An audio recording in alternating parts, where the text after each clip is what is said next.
Bab 3 Yesus ditangkap. Yesus sedang berdiri bersama ketiga rasulnya di jalanan antara Getsemani dan Taman Zaitun, ketika Yudas dan komplotan yang menyertainya muncul. Pertengkaran terjadi antara Yudas dan para prajurit.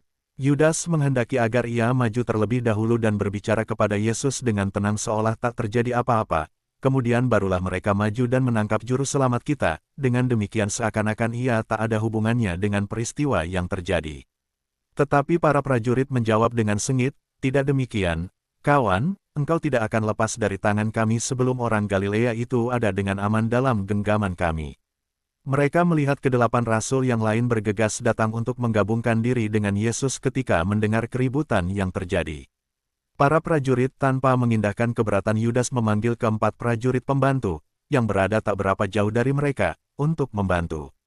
Ketika, dengan bantuan sinar rembulan, Yesus dan ketiga rasulnya pertama kali melihat pasukan bersenjata itu, Petrus bermaksud melawan mereka dengan kekuatan senjata. Ia mengatakan, "Tuhan, kedelapan yang lain sudah dekat, marilah kita menyerang mereka." Tetapi Yesus memintanya agar tetap tenang, lalu ia berbalik dan mundur beberapa langkah. Saat itu, 4 murid muncul dari taman dan bertanya apakah yang telah terjadi. Yudas hendak menjawab, tetapi para prajurit menyela dan tidak memperbolehkannya berbicara. Keempat murid itu adalah Yakobus muda, Filipus, Thomas dan Natanil.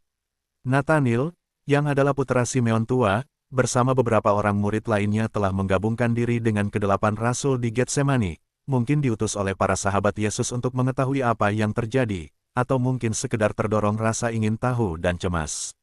Para murid yang lain maju mundur dengan was-was, siap melarikan diri begitu ada isyarat. Yesus menghampiri para prajurit dan bertanya dalam suara yang tegas dan jelas, "Siapakah yang kamu cari?" Para pemimpin menjawab, "Yesus dari Nazaret." Yesus berkata kepada mereka, "Akulah dia." Baru saja ia mengucapkan kata-kata ini, mereka semuanya jatuh ke tanah, seolah-olah terserang-ayan. Yudas, yang berdiri dekat mereka, amat tercengang, dan sementara ia maju menghampiri, Yesus menggamit lengannya dan berkata, "Sahabat, dari manakah engkau?" Yudas dengan terbata-bata mengatakan sesuatu tentang urusan yang harus dikerjakannya. Yesus menjawab beberapa patah kata, yang artinya, adalah lebih baik bagimu sekiranya engkau tidak dilahirkan. Tetapi, aku tak dapat mengingat kata-katanya dengan tepat. Sementara itu, para prajurit telah bangkit kembali dan lagi, mereka menghampiri Yesus, tetapi mereka menunggu isyarat ciuman. Yudas telah berjanji untuk menyalami gurunya dengan ciuman agar mereka dapat mengenalinya. Petrus dan para murid yang lain mengelilingi Yudas dan mencercanya dengan macam-macam makian, menyebutnya pencuri dan pengkhianat. Yudas berusaha meredakan amarah mereka dengan segala macam dusta, tetapi usahanya sia-sia belaka, sebab para prajurit maju dan melindunginya, yang segera mengungkapkan kebenaran yang sesungguhnya. Lagi, Yesus bertanya, "Siapakah yang kamu cari?" Jawab mereka, "Yesus dari Nazaret." Kata Yesus, "Telah kukatakan kepadamu, akulah dia. Jika aku yang kamu cari, biarkanlah mereka ini pergi." Dengan kata-katanya itu, para prajurit jatuh ke tanah untuk kedua kalinya. Mereka gemetaran bagaikan terserang-ayan. Lagi, para rasul mengelilingi Yudas dan meluapkan amarah mereka atas pengkhianatannya yang hina. Yesus berkata kepada para prajurit, "Bangkitlah," dan mereka pun bangkit, tetapi, pada mulanya bisu 1000 bahasa karena ketakutan.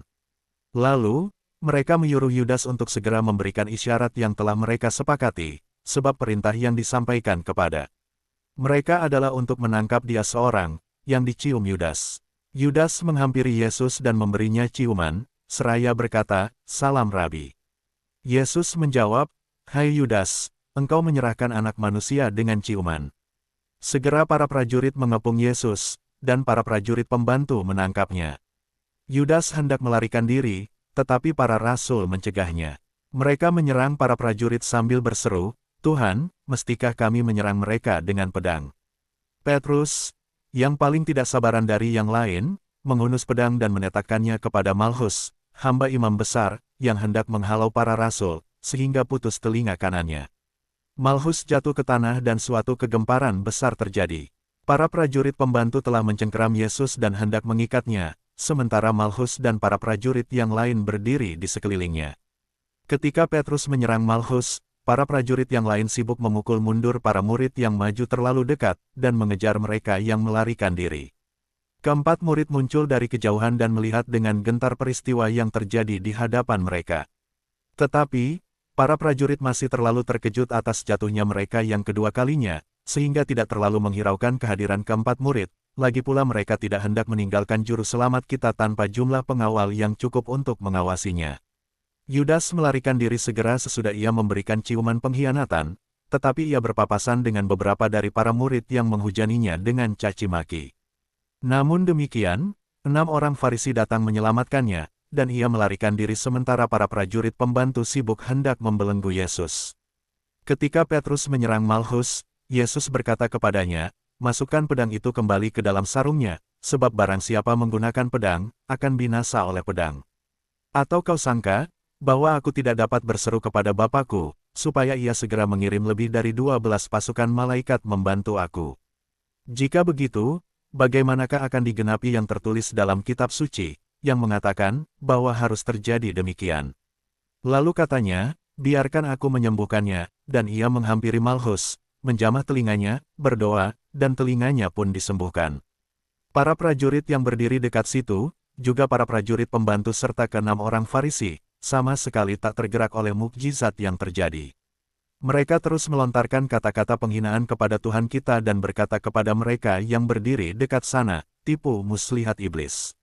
Kuasa sihir membuat telinga tampak seolah-olah terputus, dan sekarang kuasa sihir yang sama membuatnya tampak seolah-olah disembuhkan. Lalu, Yesus berkata kepada mereka, "Sangkamu aku ini penyamun, maka kamu datang lengkap dengan pedang dan pentung untuk menangkap aku.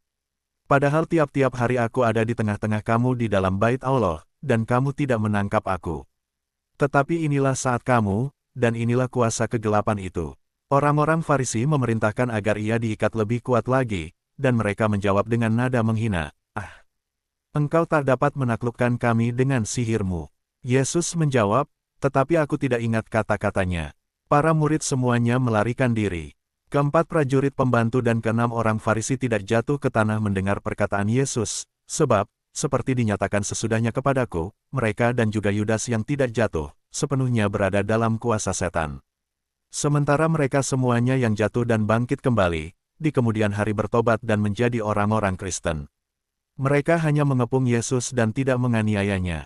Malchus seketika itu juga bertobat oleh karena mukjizat kesembuhan atasnya, dan selama masa sengsara, tugasnya adalah hilir mudik menyampaikan pesan-pesan kepada Bunda Maria dan para sahabat Kristus lainnya. Para prajurit pembantu, yang sekarang sedang mengikat Yesus dengan sangat brutal, adalah orang-orang kafir dari keturunan terendah. Mereka pendek, kekar, dan lincah, dengan kulit kuning kemerahan, mirip budak-budak Mesir, kaki-kaki telanjang, serta tangan dan leher polos tanpa aksesoris.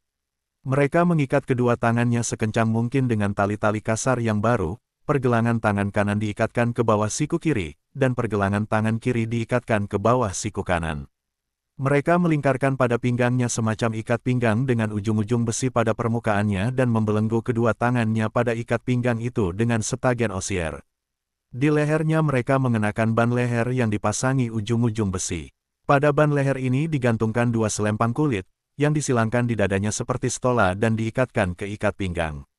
Lalu, mereka mengikatkan 4 tali tampar ke bagian-bagian ikat pinggang yang berbeda. Dengan tali-tali ini mereka menyeret Tuhan kita ke sana kemari dengan cara yang paling keji. Tali-tali tampar itu baru. Aku pikir dibeli ketika kaum Farisi pertama kali memutuskan untuk menangkap Yesus. Orang-orang Farisi itu menyalakan suluh-suluh baru dan arak-arakan pun mulai berjalan.